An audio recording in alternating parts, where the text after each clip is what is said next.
ذلك يجب ان نتربى جميعا في ان القضاء اذا نزل نسلم به. اول مرحله فيه لا يرفع قضاء حتى يرضى به. محدش ميله ايد ربنا، مش هترضى هيفضل الايه. ولذلك الذين يعيشون في البلاء طويلا هم السبب. ليه؟ لانهم ما رضيوش بالله. لو رضوا لرفع الله الايه.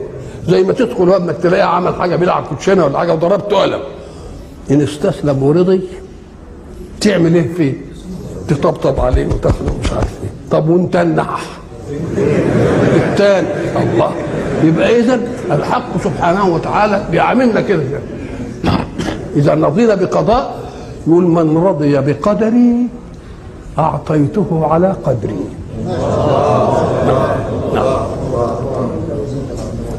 فاصبر كما صبر اولو العزم. وبرضه سيدنا يوسف صبر ولا ما صبرش؟ شوف في الجب عملوا فيه ايه، شوف في السجن لما مش عارف عملوا فيه ايه، انما الاخره جت ايه؟ مكنا ليوسف في الايه؟ يتبوأ منها حيث وجابوا وهو على العرش. والله اذا المساله ترضى بالقضاء ربنا يعمل لك الحكمه، يبين لك الحكمه في هذا الايه؟ في هذا القضاء. ولذلك احنا قلنا زمان ان الانسان اذا اصابه شيء يكرهه نفسه ما تنبسطش له، يعرض الامر على نفسه. انت ليك سبب في دي ولا مالكش؟ زي ما قلنا سقط لانه ما ذاكرش، يبقى بقى العلاج يعمل ايه؟ يبقى يذاكر. يبقى احنا سقطناك سنه علشان تذاكر كل سنه. ادي واحده.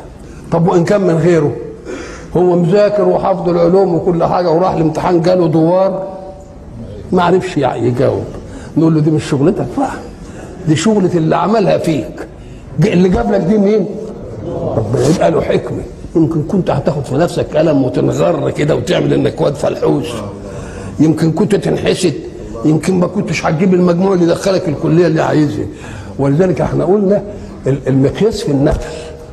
انا قلت لكم ان لو ان الولد دخل على ابيه ووجهه عمال يشر دم، ساعه ما يشوف ابن وجهه بيشر دم ما خدتوش دي ولا همته حتى يعرف من فعل به ذلك. ولذلك اول سؤال تساله تقول له ايه؟ مين اللي عمل فيك كده؟ اول سؤال. يبقى الدم ما خدكش حتى تعرف. ويقول لك ده عمي، نقول له تعالى يا عم انت عملت فيه ليه كده؟ قال انا قاعد والسياره ماشيه والواد عايز يقطع الشارع فما لحقتش الا وشه اضوافر عملت فيه كده. نشكره ولا ما نشكروش؟ يبقى اذا لا ياخذك الحدث الا اذا عرفت من فعله. فان قال لك ده الواد ابن فلان تقول ما هو ابن عدونا بقى واستفرد بيك وعمل كده. اذا فالمؤمن لا ينظر الى الحدث الا نظرتين، ان كان من نفسه يعلم، وان كان من عند الله يقول له ايه؟ له في ذلك ايه؟ حكمه يرضى بها يصرفها لايه؟